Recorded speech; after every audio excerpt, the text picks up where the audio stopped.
The jungles of Saipan are thick, the kind of thick where if you fall, you're not getting back up. There are still rusted bayonets to be found in the dirt, alongside broken firearms, canteens, and bullet-struck helmets, at times still attached to skeletons. The deep-sea team would occasionally find a corroded tank or the remains of a submarine acting as an aquarium. Fighter planes would turn up far off in the mountains, a surprise to climbers. Rare was it that his Sao found letters buried in saipan. He dropped his shovel and knelt. The archaeology team at work behind him, industrial lights illuminated the tunnel with a silver glow. Brushing the dirt from his find, Hisawa picked up a time-worn book with a withered cover. A loose page stuck out from the side. "I'm going to surrender at dawn." A sentence read, "I got something." Hisawa trailed off. Curiosity once again bested him. With careful fingers, he opened the book and read off the first page. June 2nd, 1944. "The Americans can have this island, for all I care. I'm tired. We're spending the day digging trenches near the beach. The hot sun beams down on us, and we have little water or rice to ration. If we don't work hard enough, we get shouted at. One word out of place and we're beaten. If there is any silver lining, it is the sun's reflection on the clear waters. The sound of calm waves on the shore. Even as bugs swarm me, I cherish the view. It is breathtaking. My candlelight fades.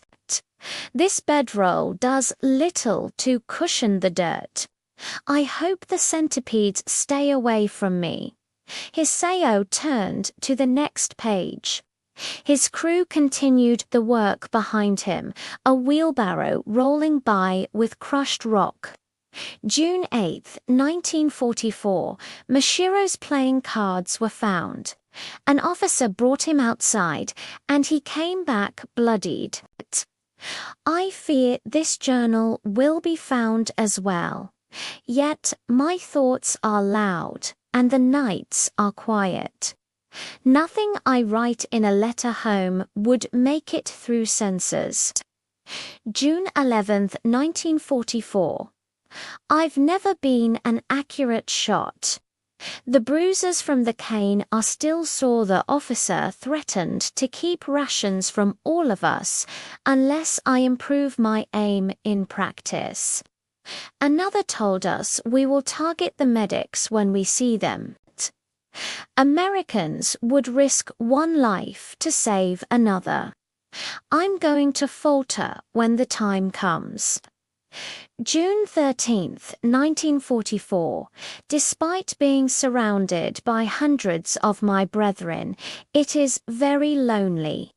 Not all see the beauty of life as I do." Hisawa turned the page. The handwriting on the next grew shaky, as if written in a hurry. June 15, 1944. "It's a habit to number the year.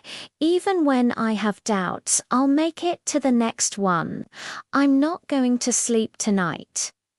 Warships bombard the shores, planes drone overhead, the bombs whistle, and the grounds tremble.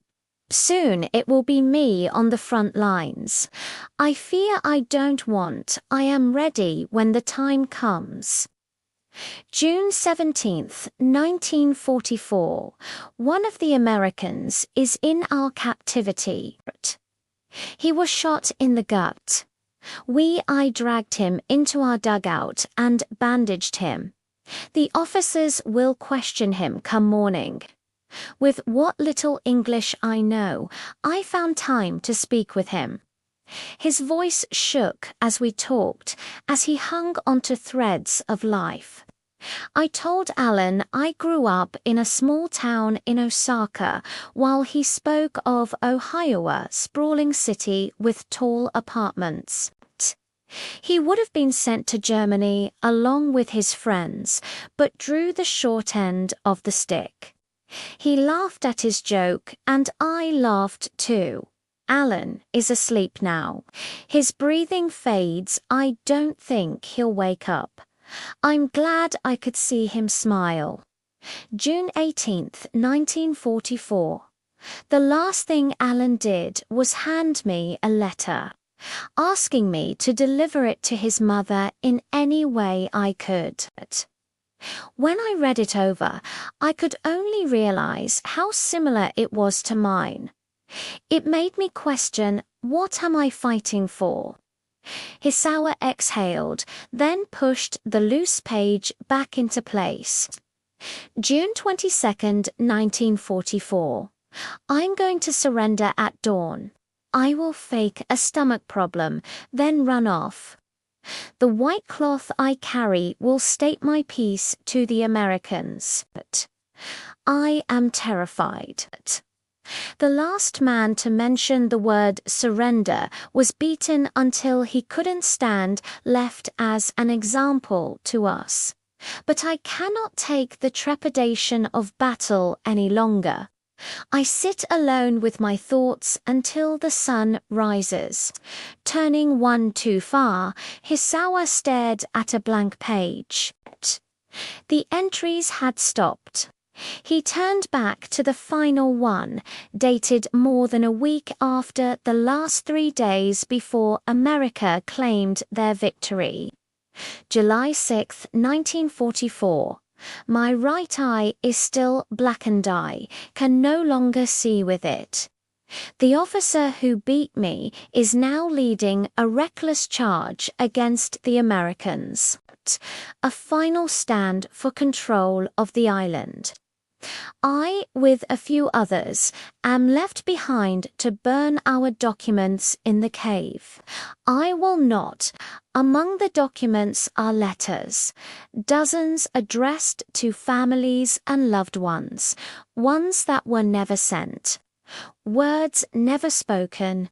Instead, I shall bury them alongside this journal and hope for it to one day be found.